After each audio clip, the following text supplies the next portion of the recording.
understood and understand other people. So here is the third definition, and that is why we come up with the third definition. And the third definition tells grammar is the system of rules that enables users of the language to relate linguistic form to meaning. So the form and meaning are hand in hand, but again, we will see that this is not enough because there are some other components. And as you see here, arriving at a uniform explanation of grammar from the theoretical position and beliefs of both teachers and learners, natives and non-natives, is unattainable. And there are too many controversies so forth. And teaching grammar has always been the subject of controversy in our profession because they have not come to a single definition yet. So I don't say what is the other definition because we had too many definitions, and I just come to define different types of grammar. Actually, there are relationship between the different types of grammar. We have the primary grammar versus the secondary grammar, and we have descriptive versus prescriptive. We talked about it, and we have pedagogic grammar versus scientific grammar. So they are different types of grammar. So as you see here, this diagram is from the book English Grammar, a resource book for students written by Roger Berry. I highly recommend you to read this book.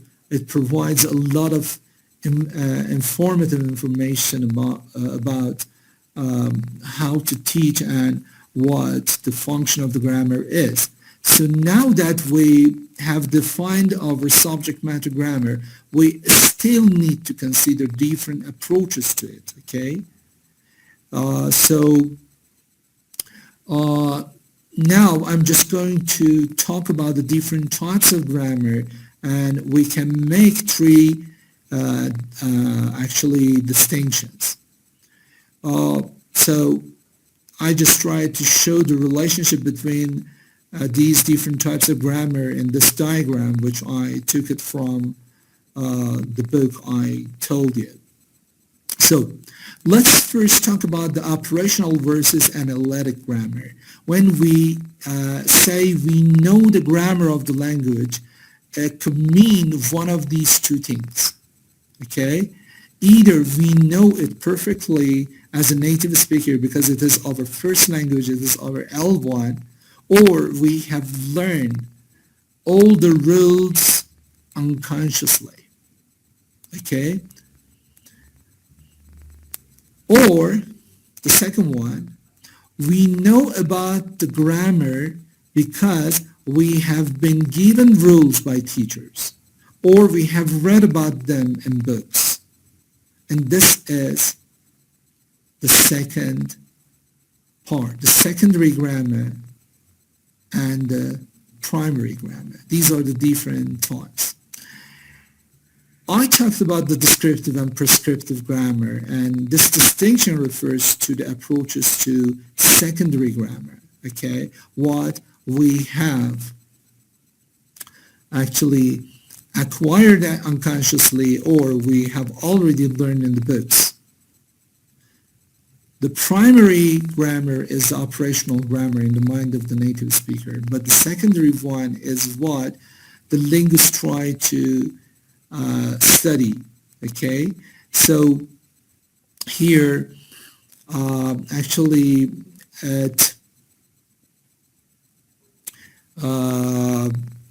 just describes how English is used by its speakers, and this is the descriptive camp, and in the other side we see how English is offered by some people and they think it should be used, and it is prescriptive one. And we can just have the third distinction, and this distinction is to do with the target audience of the grammar. Who is the target audience? Some teachers and learners, so it is a pedagogic grammar, versus some linguists and scholars, so scientifics, which is very formidable to understand the meaning of the scientific. There are sets of rules and they are very difficult to understand these types of grammar. So in order to simplify this, we see some practitioners try to use the scientific rules and actually simplify them. And now we have the grammar that all the students and learners are using, and that is the pedagogic grammar. And what we see in our books is a part of the pedagogic grammar. And we can show this relationship between these different types of grammar and this diagram. But actually, this is not the whole thing, because there are other definitions, and language users' subconscious internal system, if it is subconscious internal system, and we see it as a mental system of the rules and categories that allows humans to actually to form and interpret the words and sentences of their languages. We see different layers of this competence. This is our linguistic knowledge. It starts with phonetics, which has something to do with the performance rather than the competence, because it deals with the speech sounds. But when it comes to phonology, we are dealing with competence, okay, because it deals with, or it explains the sound system of the language. So sound system of the language has something to do with phonology rather than phonetics. And the realization of the phonological aspects is called phonetics. And phonology and phonetics hand in hand are the theories of the pronunciation. Then we have the morphology and syntax. I talked about the morphology. Morphology actually deals with the structure and form of the words. It studies how the words are built up. Okay, so you remember I talked about atomistic view. I just used the knowledge of morphology, and I said atom negates the word, and tim is caught, means atom means you cannot cut anymore. This is the last piece, the smallest piece possible. So I use my knowledge of grammar, morphology, in order to understand the meaning of this word. The arrangement of the words into larger units, or how the sentences are built up, is called syntax. And even we move to other layers, and it deals with lexicology and semantics. Lexicology actually deals with the word meaning versus sentence meaning, which is semantics. So again, this is actually a layer beyond syntax. And the function of the language and its use in the context is again very important, okay? And we call it pragmatics. Pragmatics is an approach to study discourse, okay? Well, so this actually classification of the language was once acceptable, but later we will see there are better classifications. They don't see at different layers, and which shows that one layer is more important than the others. Okay, so what is the difference between semantics and pragmatics? What is pragmatics? Can you tell me the meaning of pragmatics?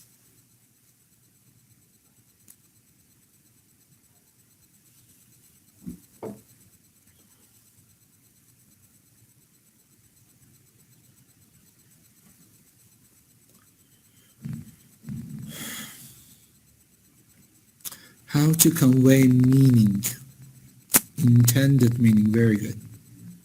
Use and function, underlying meaning of the words, how to use language, and that's true.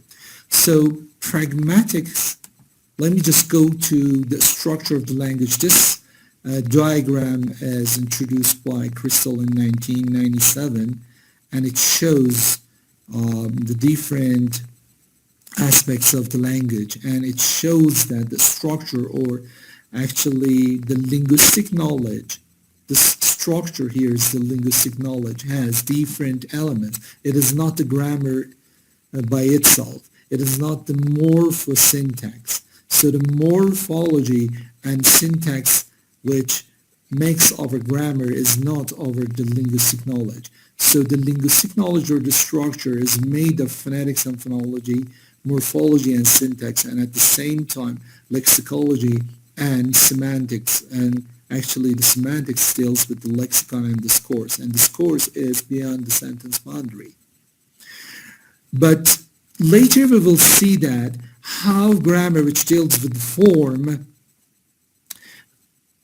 actually links meaning to use, which deals with the intended meaning, and that is the pragmatics. I told you pragmatic is an approach to the meaning, okay? So the language, to interpretation of the language. So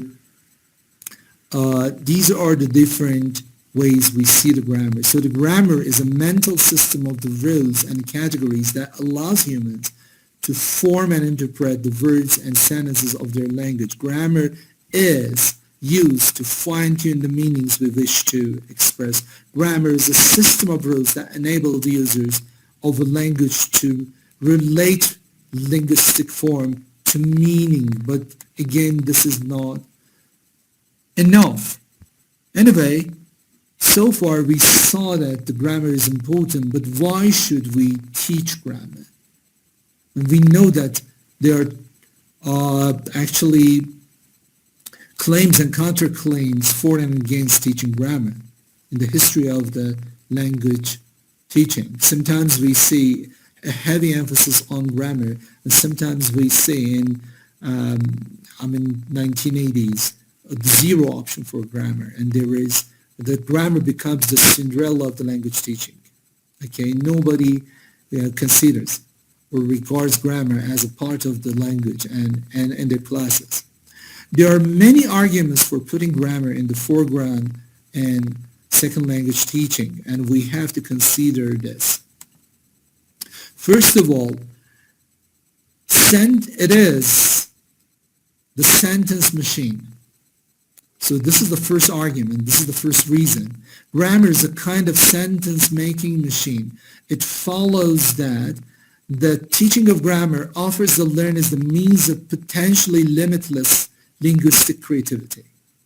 Okay, so this is one of the reasons we need grammar. Okay, it is a machine, and we just use this machine in order to create limitless sentences.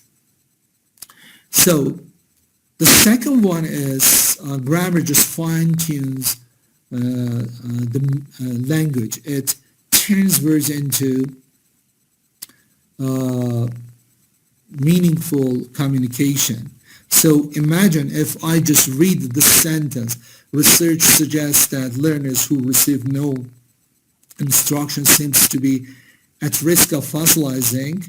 So if I read it this way, who, fossilizing, at, research, no, seem, be.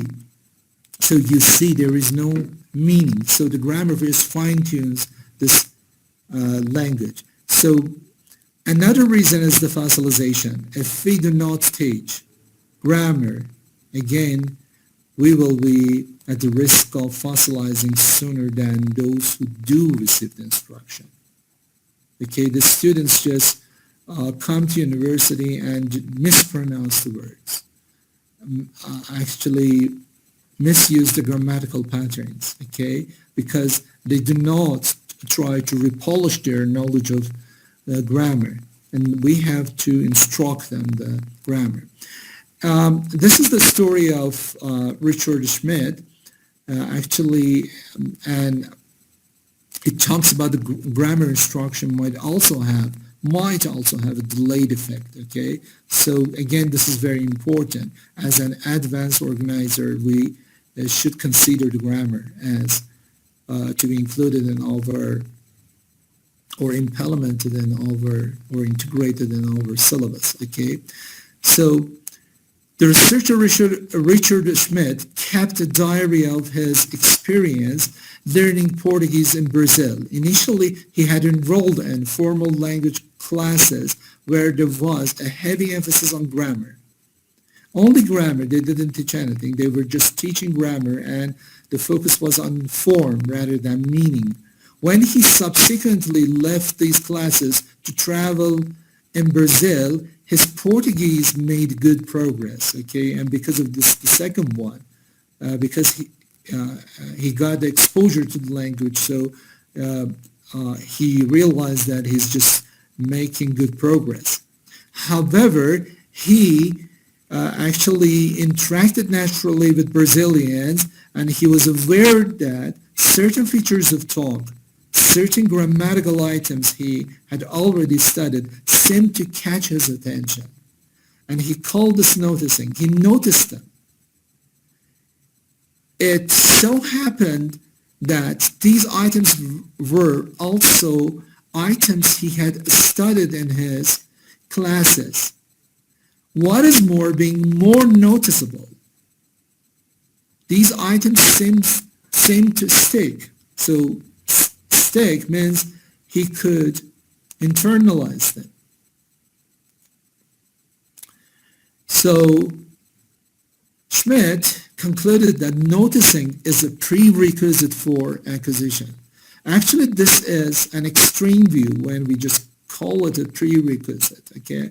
And he, 4 years later, he actually updated his hypothesis, and he just told that it is helpful rather than being a prerequisite. So the grammar teaching he had received previously, while insufficient in itself to turn him into a fluent Portuguese speaker, so it shows that reading grammar does not help us to be a fluent speaker, okay? Grammar has fluency and accuracy and appropriacy, but it doesn't mean that the grammar alone can make us fluent speaker. But grammar can prime him to notice what might otherwise have gone unnoticed. He could notice some grammatical points. Hence, he indirectly influenced his learning. He had acted as a kind of advanced organizer for his later acquisition of the language. The noticing hypothesis is a concept in second language acquisition proposed by Richard Schmidt in 1990s, and noticing alone does not mean that the learners automatically acquire language. Rather, the hypothesis states that noticing is essential starting point for acquisition. It is essential. Yeah, it is essential, but it is not prerequisite. The other point is discrete item argument. So for many Iranian students, again, language learning, especially English language, is a formidable task. We see for the results of concours shows that, for example, for Ulum Tajrubi in 1398, some over 600,000 volunteers enrolled for the exam, and over 320,000 of them scored less than 10%, and 219,000 of the students scored under zero. خیلی داستانه. یعنی شما یه گلدون رو ببازی وسط جلسه کنکور بذاری، از 219,000 نفر توی ایران در رشته علوم تجربی رتبهش بهتر میشه، چون 219,000 نفر زبان رو زیر صفر زده بودن، منفی زده بودن. و این نشون میده که چقدر سیستم آموزش زبان تو ایران به صفر هم بدهکار با این روشی که ما داریم کار میکنیم. و جالبش این هستش که تحقیق رو انجام داده بودن و خروجی های دبیرستانمون رو که سال 12 بودن اومدن در 1874 تا یا 6 مدرسه بررسی کرده بودن و متوجه شده بودن از نظر اکتیو وکابولری، واژگانی که بلد هستن، میانگین کل کشورمون شده بود 200. یعنی بچه‌ای که میاد 6 سال در متوسطه اول متوسطه دوم جمعاً 6 سال بین 520 تا 580 ساعت آموزشی زبان رو در معرضش قرار میگیره، میبینیم که بعد از 6 سال آموزش فقط 200 تا لغت بلد. چه بلایی سر این سیستم آموزشی اومده؟ بس باید یه نگاه دیگه ای رو به هر حال به این سیستم آموزشی بذاریم. نگاهی که هستش این هستش که بچه ها از زبان میترسن، خیال میکنن که یه غولی هستش.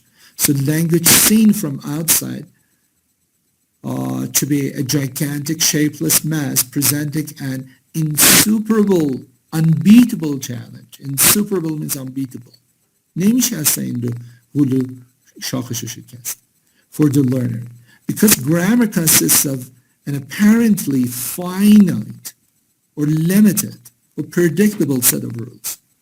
Grammar خوبیش این هستش که میشه جز کار کرد و این خوبی پداگوژیک گرامر هستش که باز دلیل دیگه ای هستش که ما باید گرامر رو توی کلاسامون حتما داشته باشیم. یه آرگومنت دیگه ای هست که knowledge transfer هستش که به راحتی گرامر از معلم به شاگرد قابل انتقال هست. Actually the different arguments, and there are too many arguments, but these are some arguments that we should actually incorporate grammar into our classes. So read the following two reflective comments. There are two reflections. The first one is, let's read together. Just read and give me your idea after this one. Which one do you go with? The first one, which thinks that you don't really need to teach grammar explicitly, saying the things like this is the past perfect tense and you perform it like this, okay? This is unnecessary.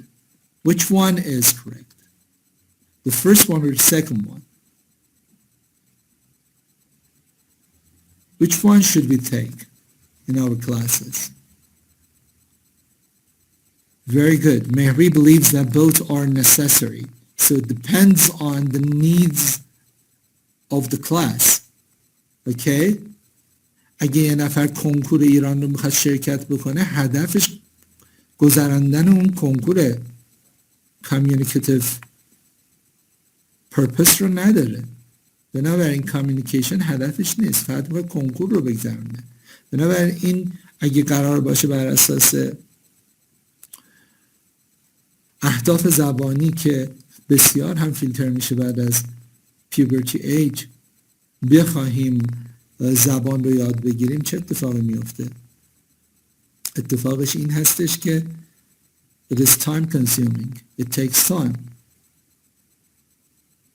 It takes practice, practice, and practice. Practice makes.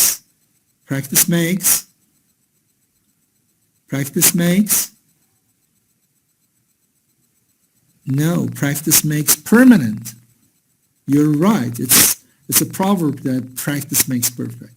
But practice makes permanent. Okay? Practice makes it internalized.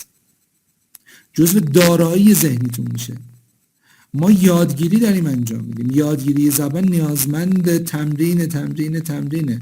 خب کنکور ایران اگه بخوایم با این هدف که زبان آموز خوبی باشیم نمیتونیم. من تو دانشگاه بعض بچه‌ها که ورودی های جدید هستن میپرسم، میگم که زبانتون رو چند زدین؟ انگلیسیش از منم بهتره، قشنگم حرف میزنه. بعد میبینم که زده 75 80. میگم چه جوری آخه شما که انگلیسیت به این خوب بود چرا خراب کردی 80 زدی؟ ولی میری دانشگاه تهران طرف رشته پزشکی نشسته، بعد میپرسی که انگلیسی میتونی حرف بزنی؟ میگه نه ببخشید نمیتونم. میگم کنکور زبان چند زدی؟ میگه 100. اون برای اون هدف خونده بود. بس بر اساس اون هدفمون باید تصمیم بگیریم که چه کار باید بکنیم. So a language is learned through practice and practice makes permanent. It is merely perfected through grammar. So we need to implement grammar into our classes. In order to learn grammar well, students need some explicit grammar teaching as well as lots of communicative work. This is another definition. So we see the pendulum swing and a consideration of the L2 teaching over the past few decades reveal a fundamental shift in teaching of grammar from one extreme in which grammar instruction was central, we had a heavy focus on grammar, to one which grammar instruction was absent, no overt grammar instruction. To the recent consideration of the significance of the role of grammar instruction. Again, we just see this pendulum just swings back to the point that we have to embrace the grammar now in our classes. We have to accept the grammar as a part of our actually class. So we have to move from method to post-method. There are many different views on the role of grammar and grammar teaching in foreign language teaching since the issues looked at from different perspectives or in different language learning contexts. So grammar translation had heavy emphasis on grammar, direct method, audiolingual method, cognitive method. All of them had some view of implementing grammar in our classes. And we see there were some absent. Even the recent approaches, task-based, content-based, and project-based approaches for language teaching actually endorse the using of the grammar in the class. So this is the pendulum metaphor, and teaching actually shows it swings like a pendulum between extremes of the method as teachers have searched for different solutions. We have seen a pendulum swing in grammar teaching from well-established grammar translation method here in the heavy grammar emphasis. We had the grammar translation method. And its many variants we already had to pure meaning-based. So it is form-based, and we move to pure meaning-based in natural approach, and it is the deep end of the communicative language teaching.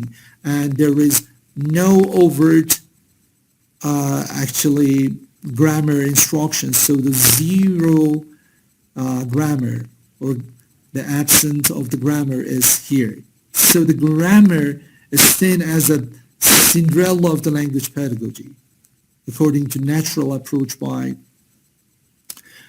Krashen and Prabhu in early 1980s. Okay, they just from the writings of the Krashen, we see that they promoted the view that the most effective form of grammar instruction was no overt instruction. Okay, so now we see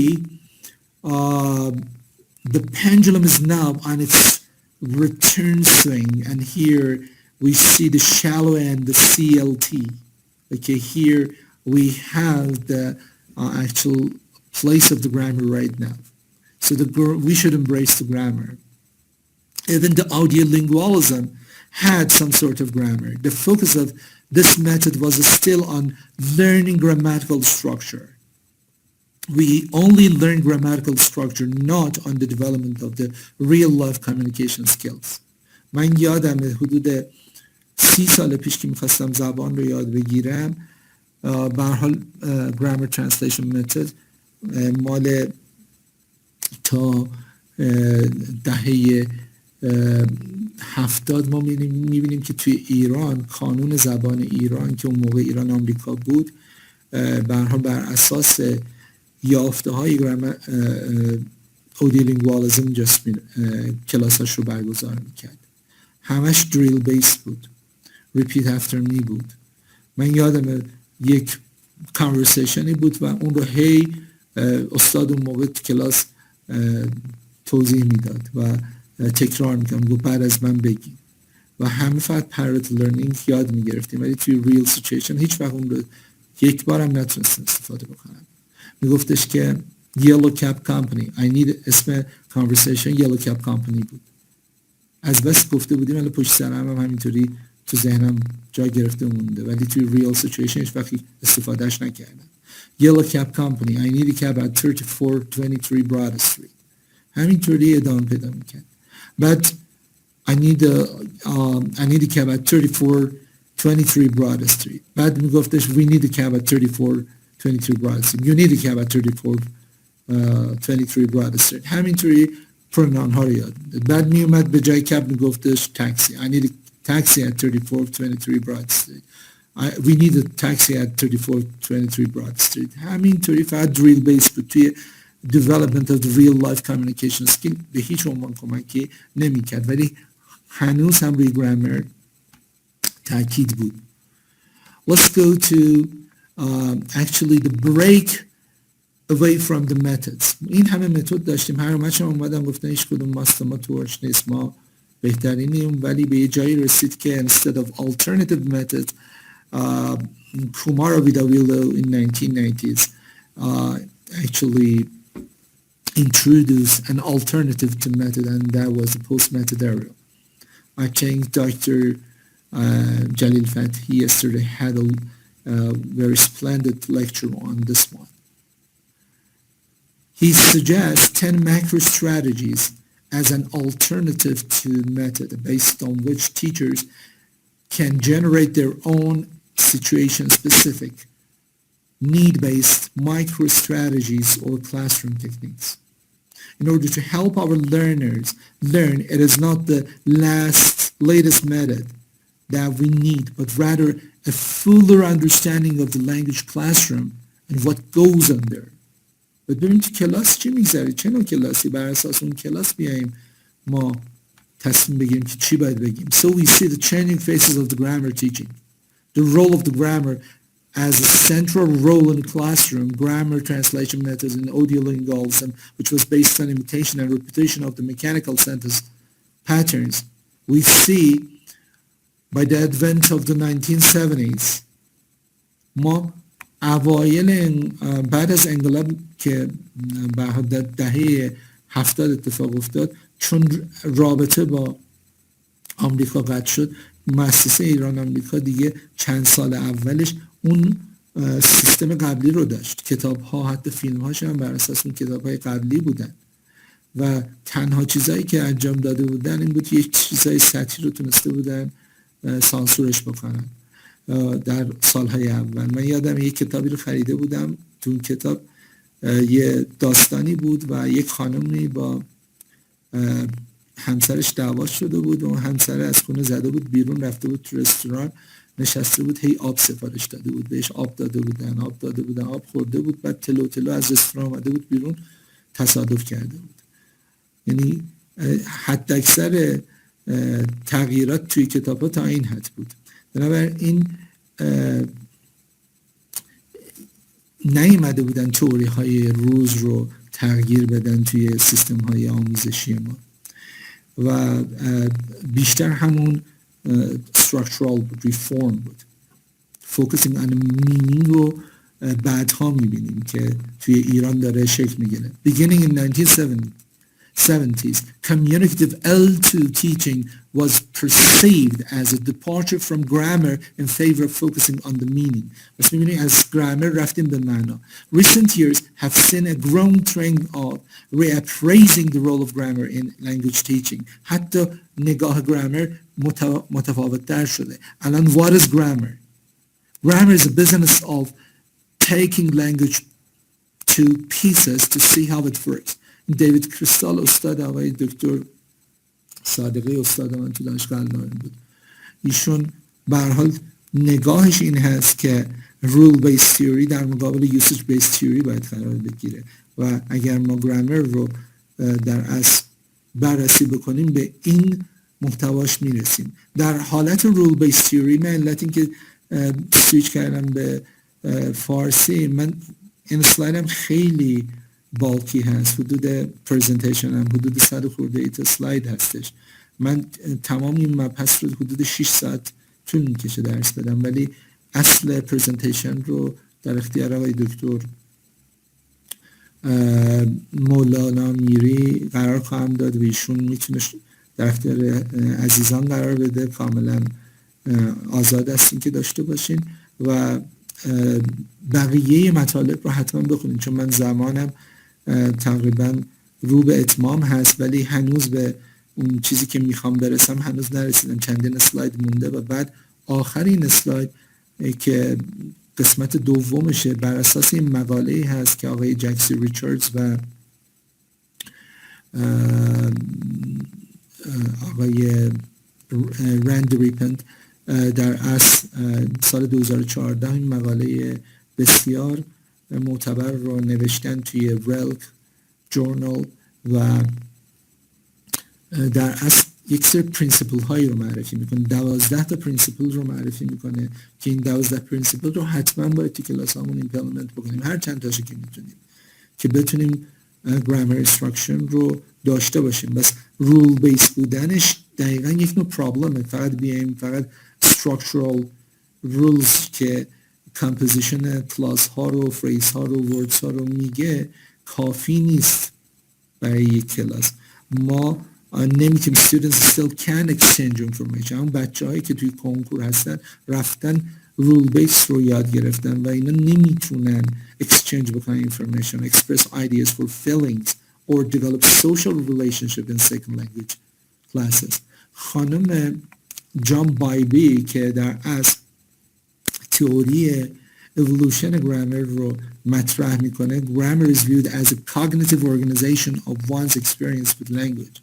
یعنی ما در هر برهه‌ای از زمان رفلکشن اون particular time رو در قالب grammar میبینیم و هر بار grammar ما evolve میشه. grammar evolve شده و ایشون کار بسیار بزرگی رو همراه با همکارانش انجام دادن روی چندین زبان زنده دنیا و نشون میده که زبان زایا هستش و یک cognitive organization زبان رو میبینه. خب the grammatical patterns emerge as we experience language while using it. خودش emerge میکنه. Research has shown that teachers who focus students' attention on form during the communicative interactions are more effective than those who never focus on form. Focus on form و focus on forms and focus on meaning کانسپت هایی بود که مایکل لانگ دهه 1991 معرفی میکنه. آقای لانگ در اصل حدود 2 هفته پیش به رحمت خدا رفت و ایشون همکلاسی آقای دکتر حسین فرهادی بودن توی دانشگاه کالیفرنیا و به هر حال متاسفانه ایشون رو نداریم ولی ایدهش بسیار سمینال بود و بسیار کمک کننده بود توی second language acquisition، چون فوکس آن فرم رو در مقابل فوکس آن فرمز گذاشت که به جای اینکه فقط بیایم رول ها رو بگیم بریم مینینگ رو روش تمرکز بکنیم و اسپرادیکلی روی یک فرم فوکس بکنیم و بگیم. ولی در اصل یک مدلی رو در اوایل دهه سال 2000 ما میبینیم که خانم دیان لارسن فریمن مطرح میکنه و اون کامیونیتیو مدل آف گرامر تیچینگ دیگه لایه زبان رو در اصل اون کامپیتنس ما یا توانش زبانی ما رو نمیبینه، بلکه grammatical structures رو actually not only have form. She believes that grammatical structures not only have form, they are also used to express meaning and context appropriate use. ببینید من یه جمله رو میگم، من میخوام زنگ بزنم به آقای دکتر میری تلفنش جواب نمیده، میره توی answering machine میگه که it is 2244658 we are at home right now please leave a message after the beep. خب تمام جملات درست بود، ولی آیا appropriacy داره یا نه؟ we are at home right now logical connectionش به این که این پیام بذارید و اگه تو خونه باید پیامو بتونید پاسخ بدید، چرا باید پیام بذارید؟ بس appropriacy زبان هم مهمه. when and why it is used مهمه. وقتی که شما توی کلاسی هستید و رئیس دانشکده‌تون، رئیس دانشگاهتون، رئیس مدرسه‌تون وارد این کلاس میشه، شما میتونی بگی بفرما بشین بتمک، همش یه چیز دیگه، همش یه مفهوم رو میرسونه، ولی از نظر اینکه کدومش اپروپریته تو اون کانتکست باید استفاده بشه جای توجه هستش. ایشون این نگاه فریم ورک که داره کمک میکنه که ما تقسیم بندی بسیار منطقی تری از زبان رو بتونیم ارائه بدیم و ایشون دقیقا تمام اون کانوشنال ویو های گرامر رو با این تقسیم بندیش که میگه که grammatical structure که ما داریم not only have the morphosyntactic or the form they are also used to express meaning or semantics in the context appropriate use of pragmatics. این در اصل تعریف 3-dimensional grammar framework هستش که اگه بخواین در اصل کتاب هایی که یوز رو هم به کار گرفته رو در دست داشته باشین، کتاب گرامر 4 جلدی که خانم لارسن فریمن نوشته به نام Dimensions رو میتونین تهیه بکنین که اینها رو در قالب در از form, how it is formed and what does it mean and at the same time when and why is it used رو برای ما نشون میده. این هم همون قالب three-dimensional frameworkش هستش که representations wages of the pi dimensions not hierarchically arrange as many traditional characterization of linguistic strata depict. مثل اون لایه های پیازی که برای linguistic competence داشتیم دیگه اینطوری دیده نمیشه. Arrows connecting arrows from one wedge of the pie with another illustrates the interconnectedness of the three dimensions. اینها به هم وابسته هستن. یعنی یک کانسپت جدیدی به نام گرامرینگ رو ایشون داره مطرح میکنه. همونطوری که ما 4 تا مهارت داریم، ایشون مهارت پنجمی رو هم برای ما مطرح میکنه که اون هم گرامرینگ هست و ما میبینیم که whole structure رو داره میگه و اینجا چجوری استفاده بشه. So what does teaching grammar mean according, this is the definition I was just talking about. It means enabling language students to use linguistic form accurately, meaningfully and appropriately. So we have to enable our students to use linguistic forms accurately, meaningfully and appropriately in our classes. But this is the central dilemma. there are still many questions about how to teach grammar effectively. In particular, how to integrate most effectively a focus on grammatical forms and a focus on meaningful communications in LT classroom. Richards has referred to these questions as the central dilemma in language teaching. ما هنوز language teaching dilemma داره که به چه شکلی توی هر کلاس بریم تدریسمون رو انجام بدیم. بس میبینیم که در از most effective methodological procedure to use and در از چه متدی رو باید به کار ببریم و تا چه مقدار گرامر رو توی کلاسمون باید پیاده بکنیم هنوز جای سوال هست، ولی الان یک لایه بالاتر رفتیم. یعنی فقط گرامر رابطه فرم و معنا نیست، بلکه کانتکست هم باید باشه. در اگه کانتکست نباشه باز misunderstanding برای ما ایجاد میشه. Basic grammatical teaching ها هستش که ما فرم در مقابل معنا دیدیم، knowledge در مقابل skill دیدیم، grammar در مقابل verses. اینا همشون تئوری هایی هستن. آیا explicit درس بدیم یا implicit، inductive بگیم یا deductive بگیم، input based بگیم یا output based بگیم، که همه اینها به هر حال توی این اسلاید هست و من بیش از این وقت گرامی عزیزان رو نمیگیرم و فقط چون در مورد این ویو که مرتبط هست، آقای دکتر من فقط 2 دقیقه از شما اجازه میخوام که بخوام این قسمت رو ببندم. Traditional language education fails. This is very important message.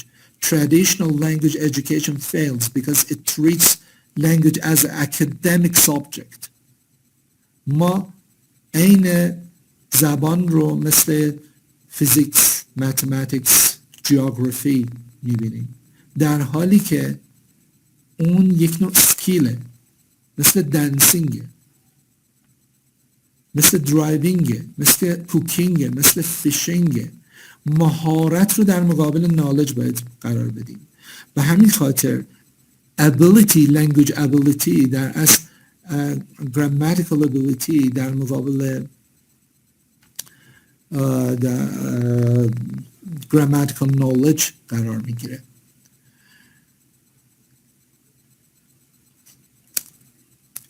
این پیامی هستش که خانم لارسن فریمن به عنوان fifth skill در مورد grammar میگه. Grammar can be productively regarded as a fifth skill, not only as an area of knowledge. به عنوان مهارت هم دیده میشه. It's a process for which we need a verb like something like grammar. کتاب From Grammar to Grammar خانم لارسن فریمن رو من پیشنهاد میکنم که حتما تهیه بکنید و بخونید و ایده های ایشون بسیار کارگشا بوده توی اون چیزی که میخوام بگم. مقاله‌ای که در از قسمت دوم این پرزنتیشن رو شکل میده آقای ریچاردز اند رپن سال 2014 نوشتن و نگاهی که خانم لارسن فریمن رو دارن آوردن مرج کرده knowledge رو در مقابل ability که وجود داشته، اینها رو آورده. اون ability همون اسکیله، مهارت، وقتی که enable میکنیم شاگردمون رو که در اصل use structural grammatical component accurately, meaningfully and appropriately، اینجا اون ability و knowledge رو با هم merge کرده، 2 تا کانسپت رو آورده. When viewed as knowledge, the focus is on the acquisition and the research of the rules for sentence formation. When viewed as ability, the focus is on how grammar is used as a resource and creation of the spoken and written text. اصل این مقاله من دارم در اختیار آقای دکتر میذارم و البته خود همین پرزنتیشن اطلاعات بسیار زیادی از اون مقاله رو در اختیار همه عزیزان خواهد داد. بالای 120 فکر میکنم اسلاید باشه که امیدوارم بتونه بهتون کمک بکنه.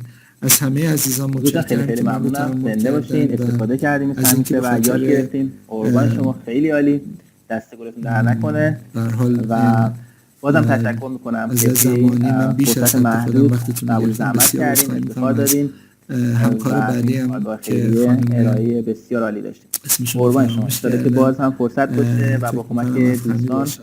و همکاران از ایشون هم بسیار عذرخواهی نازنینمون میکنم که که جناب به هر عالی حال بتونیم باید در کنار ببخشن از مردممون وقت باشیم. این ایشون همون من گرفتم. متعهد کردن همتون رو دوست آموزش دارم در و قول تشکر معروف میکنم به بابت مسائل اینکه جامعه هستش که توجه یکی از داشتید. میشن خیلی های خدا حالا critical خدمتتون. pedagogy، فقط اگه نگیم political pedagogy is really critical pedagogy، یعنی به همین دردها و نیازها و در حقیقت جاهایی که جامعهمون هستش در کنار جامعهمون باشیم. و خوشحالم که هم جامعه آکادمیک و هم جامعه ترینینگ به این مسئله کاملا کمیتد هست و بوده و انشالله در آینده هم قدم‌های بیشتری بتونیم با کمک عزیزانی که توی روم هستن و توی این کارگاه ثبت نام کردن و الان تشریف ندارن بتونیم انجام بدیم. درود بر شما، روز و روزگار بر شما خوش.